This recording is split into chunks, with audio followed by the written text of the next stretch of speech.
नमस्कार मित्रांनो. मागच्या व्हिडिओमध्ये आपण एक टेक्निकल एक्झामसाठी म्हणजे आपल्या ॲग्री एमपीएससी मेन्स 2024 साठी आन्सर काय असतं, म्हणजे टेक्निकल डेप्थ, टेक्निकल प्रोसेसेस आणि टेक्निकल अंडरस्टँडिंगचं महत्त्व काय हे आपण मागच्या व्हिडिओमध्ये बघितलं. आज आपण थोडेसे आन्सर रायटिंगच्या टर्मिनॉलॉजीशी थोडंसं स्वतःला जाणून घेऊयात, की काय असतात. बऱ्याचदा आपण ऐकतो, की कंटेंट काय आहे किंवा कीवर्ड्स काय आहेत, प्रेझेंटेशन काय असतं, फॉर्मॅट्स काय असतात, इंट्रो, बॉडी, कन्क्लुजन आपण बऱ्याचदा ऐकतो. ह्या सगळ्या गोष्टी एक जाणून घेऊयात आपण ह्या व्हिडिओमधनं.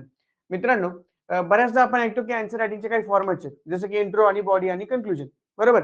तर ते जाणून घेताना आपण इथे बघूयात, की फॉर्मॅट्स कुठल्या-कुठल्या प्रकारचे आहेत. तर डिस्क्रिप्टिव्ह टाइपचे काही फॉर्मॅट्स आहेत. ब्रीफ टाइपचा आहे, पॉइंट वाईज लिहितात काही लोकं. इंट्रो, बॉडी आणि कन्क्लुजन. ओके. सो फॉर्मॅट म्हणजे काय? तर तुम्ही तुमचं उत्तर कसं प्रेझेंट करणार आहात. फक्त एवढंच आहे. कॉम्पोनंट बघूयात. कॉम्पोनंटमध्ये कोण येतात, की कंटेंट येतो आणि दुसरं येतं प्रेझेंटेशन. कंटेंट म्हणजे कंटेंट म्हणजे काय? तर basic core content. Basic core content कंटेंटमध्ये दोन गोष्टी येतात. एक येतो बेसिक कोर कंटेंट आणि दुसरं येतं बिट ऑफ व्हॅल्यू एडिशन. आता बेसिक कोर कंटेंट म्हणजे काय? जे आपण वाचतो. वाचल्यानंतर आपल्याला जे अंडरस्टँड होतं. म्हणजे काय? कन्सेप्ट, कन्सेप्च्युअल क्लॅरिटी, जे काही एखाद्या कन्सेप्ट विषयी आपल्याला समजलंय. For example climate change. Climate change म्हणजे काय? तर हा झाला बेसिक कंटेंट. ओके. आणि व्हॅल्यू एडिशन म्हणजे काय? तर तुम्हाला क्लायमेट चेंजच्या समिट्स माहिती आहेत का? किंवा क्लायमेट चेंजला जे काही फॅक्ट्स असतील किंवा डेटा असेल किंवा थोडंसं त्याच्याविषयीची एक्स्ट्रा इन्फॉर्मेशन असेल, ही सगळी येते व्हॅल्यू एडिशनमध्ये. कंटेंट जर आपण किंग असं म्हणत असू, तर प्रेझेंटेशन इज क्वीन. तर प्रेझेंटेशन म्हणजे तो जो कंटेंट आहे, जो आपण मागच्या 4 वर्षाच्या यूजीमध्ये अभ्यासलाय, त्यानंतर त्या कंटेंटवरती आपली पकड आहे आणि तो कंटेंट प्रश्नानुसार मांडायचा कसा, हे झालं प्रेझेंटेशन. बरं, आता प्रेझेंटेशनचे कुठले-कुठले प्रकार आहेत? तर प्रेझेंटेशन काही लोकं पॉइंट फॉर्मॅटमध्ये पण करतात. पॉइंट फॉर्मॅटमध्ये लिहिलं म्हणजे थोडंसं सुटसुटीत पण दिसतं. हा एक प्रेझेंटेशनचाच प्रकार आहे. त्यानंतर फ्लो चार्ट्स. फ्लो चार्ट्स म्हणजे एखादी प्रोसेस जर तुम्हाला एक्सप्लेन करायची असेल, कुठली आता फार्म टू फोर्क, जसं की की फार्म म्हणजे फार्म पासून गोष्ट येते. त्यानंतर ती सप्लाय चेन, पुढच्या सगळ्या सप्लाय चेनच्या गोष्टी असतील आणि फायनली ती तुमच्या प्लेटमध्ये येते. आपण फोर्क. फोर्क म्हणजे काय? तर आपला चमचा. तो फार्म पासून फोर्क पर्यंत. आता ही एक्सप्लेन करताना आपण असे फ्लो चार्ट्स टाकू शकतो. ओके. त्यानंतर तुम्ही काही डायग्राम्स टाकू शकता प्रेझेंटेशन करताना. काही लोकं बॉक्स डायग्राम टाकतात, काही लोकं हब एंड स्पोक टाकतात, काही लोकं मून डायग्राम टाकतात. म्हणजे काय? तर तुमचं उत्तर छान दिसण्यासाठी तुम्ही जे काही प्रेझेंटेशन करता, जे काही प्रेझेंट करता, ते फक्त प्रेझेंटेशन आहे. ओके. आणि तिसरं म्हणजे की बेसिक्समध्ये काय तर हँडरायटिंगचा रोल किती आहे? तर मित्रांनो, अल्टिमेटली आपण काय म्हणतो, की what is answer writing? Answer writing is nothing but is an art of communication between you and a paper checker. Okay. तर पेपर चेकरला समजेल असं जर तुमचं हँडरायटिंग असेल, तरी सुद्धा ते चांगलंच आहे.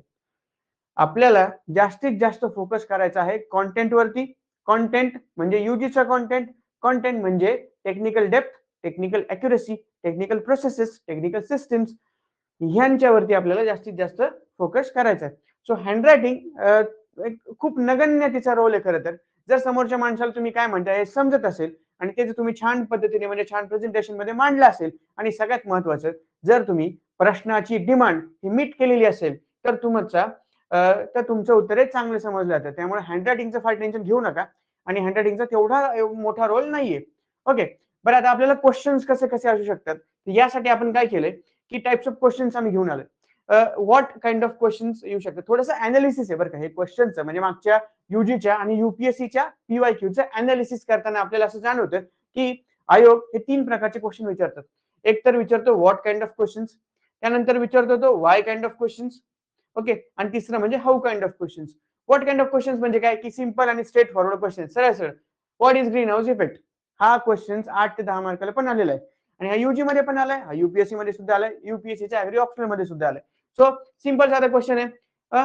युजली आता एफएसओचे पेपर ज्यावेळेस आम्ही डिकोड केला, म्हणजे एफएसओचा पेपर बघत होतो, त्यावेळेस आम्हाला काय जाणवलं, की स्कोपचे क्वेश्चन असतील, डिस्क्राईब करायचं असेल, स्टेप्स इन्व्हॉल्वचे क्वेश्चन असतील, हे थोडेसे व्हॉट काइंड ऑफ क्वेश्चन्स मध्ये असतात.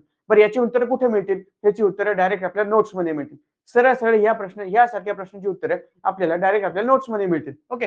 माझे दुसरे, की व्हाय काइंड ऑफ क्वेश्चन्स मध्ये येऊयात, हे थोडेसे अनालिटिकल टाइप ऑफ क्वेश्चन्स आहेत, की simple analytical type of questions असतात. जसे की रिझन्स घ्या. त्यात हे सगळे क्वेश्चन्स, आता हे तुम्ही हे जे कीवर्ड मी सांगतोय, हे सगळे एफएसओच्या प्रिव्हियस इयर क्वेश्चन्स म्हणजे आता जो पेपर झाला त्याच्यातले काही आहेत. ओके, रिझन्स म्हणा, जस्टिफाय म्हणा, अॅनलाइज म्हणा किंवा चे काही असतील तिथं. बरं, आता हेच सेम कीवर्ड्स युपीएससी मध्ये सुद्धा म्हणजे असं काही नाही की तिथलं काहीतरी वेगळं आहे बाबा, काय नाही, हे सेम आहे दोन्ही पद्धतीचं. ओके, मग आता सिम्पल आणि अनालिटिकल म्हणजे कुठले असे प्रश्न बघा. Give reasons of climate change, हे अवघड आहे का आता?